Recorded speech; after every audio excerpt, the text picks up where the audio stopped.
It's just a blessing, right? No, I think that's good. You're a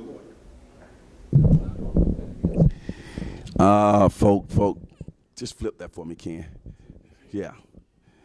Folk, we're so thrilled to be here at Lopez live at covering the Diversity in Aquatics Conference. It's an annual pyramid for us now, and to get a chance to talk to Arthur Lopez is always a treat.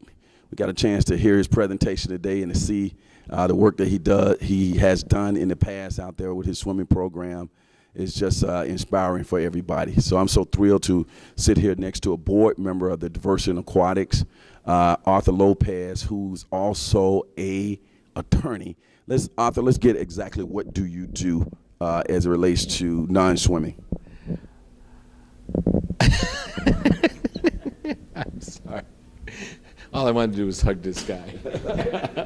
I'm a clinical professor of business law and ethics at Indiana University Kelley School of Business, where I teach business law, I teach sports and entertainment law, and I also teach ethics. Now, you've done some wonderful work. I don't want to mess the name up of the... Nadar por Vida. Okay, tell us what that is. It means Swim for Life, and that was a program that I ran for a little over 10 years in the Washington, D.C. metro area and directed towards at-risk youth, particularly Latino. And along with that program, we saw a video presentation. I've seen it several times. I never get tired of seeing it. We saw physical impact of you right there at the grassroots level, touching those children and inspiring them to use swimming as a vehicle, a stepping stone to other things in life. That's what I was hoping for. I mean, but I was very selfish about it. Understand the whole community involvement. I always felt I got more out of it than I could give. And that was because, like, coming here to Diversity in Aquatics, it gives me a time to breathe. I'm with my peers. I get to be around and I could be myself. And with those families that we had, and it was families, it wasn't just swim lessons. With families, I got to do the same thing. To this year's conference, you've been around long enough to see the difference. What's unique, you think, so far about the 2017 conference? We know there are a lot more people here, but from just sitting here observing, what do you see? Are you inspired? It's our dreams coming true. It is all those times when we sat in rooms several weeks back, or several years back, with 10, with 12, of us talking about how we're going to do this, what we're going to do, how we need to make a difference, how we want to continue to do the things, the legacy that you started. Those kinds of things, and of course it's inspiring now to see all these people. And I really appreciate when people would say, well, now we're coming together for the first time. You would stand up and go, wait, we've been doing this a long time. And that's how this has been a fruition of what we had started. And I understand, just to add on to that, because people will be looking at this in the future, that the Red Cross has been here for a long time as well. They just hadn't been here as a huge sponsor like they have been today. So I just wanted to edit that in all good intentions, because we have been here for a long time, but to assemble a lot of the contacts that the American Red Cross had and bring those organizations into was wonderful. Like any relationship, it was a growing one. There was a couple people who would come no matter what, and even somewhat contrary to what the Red Cross as an organization wanted to do, but trusted them, and someone let them come here. And so they were here, would continue to participate, and then they got the leadership who said, hey, this is where we need to be. And then they're here, and they're here in force. And they're, as they said today, they're going to continue being here in force. And we're going to, because of them and because of our efforts, we are going to continue to fulfill our vision, the vision that we all sat and said that we wanted to do for some time. And, you know, it's been a long road. Nobody has been more of a leader organization in aquatics than the American Red Cross. Going back to 1914, a history, a sterling history, and it's just good to have such a well-named brand associated with Diversity in Aquatics.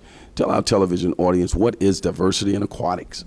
Diversity in Aquatics is a group of dreamers, a group of people who have been accomplished in their own right, who have worked with minorities in a sport of swimming, who have saved lives individually on their own, created their own successes despite, you're a banker, somebody else is a salesperson, I'm a lawyer, and I did these things because you love your community, you wanted to save lives. And Diversity in Aquatics brought all these people together to share this vision among others and to continue when no one else is doing it. No one else is there. Sean and Marion, behind the scene, are very integral parts of diversity in aquatics. Sean being the president, and Marion being, I don't even know, Marion, what are you, the chief operating officer? Well, anyway, Marion does everything. She's Spock. She's the brain. Let's say something about Sean and Marion. Sean is going to continue. As you know, you and I are getting up in age. You keep on putting me in that category. Just stick with yourself on that. Okay, go ahead, Arthur. And these guys are the future, and they're going to carry on the legacy that we could only dream about. In fact, that we maybe even didn't dream about early on, because when you and I were doing these things, we were doing them for the community and because we love to do them. But as we started to talk about how do we continue this, you've got these young people who are coming forward, and they're going to carry this legacy, and I hope to be able to see it. I hope to see this meeting this time is going to double next time. And we're no longer adding by 2 or by 3 or 4. We are going to be doubling and tripling in our influence and what we're doing, but most importantly, in the lives we save. The 5 years from now, when you look at this particular conference, what do you hope from this particular conference going forward? Some things that we will see differently in the field of aquatics as it relates to minorities. I think you're going to see more training, you're going to see more numbers, you're going to see more research with Dr. Beal and her group of people, academics like myself, who are going to be researching, sharing that research, bringing out that data so we have a baseline so that we can continue to show people what the issues are. And then I think we're going to see just numbers, and you're going to see people's lives change. And we're also going to, on some of the periphery, we're going to continue to see people affected and more people. And the work is not done even if we reached all the blacks and Hispanics in those communities. We have other communities that we have to continue. Civil rights is broad, and we have the ability to continue with the LGBTQ plus folks, to be able to do something with them, to be able to help lead the way, to help do things. We are about civil rights and people's rights and trying to save lives, and I think all those lives matter. You heard it right here, folk. That's Arthur Lopez, a legend in the community of aquatics, and the great work we do. Thanks a lot for all your contributions, Arthur. Sir, thank you. We'll be right back.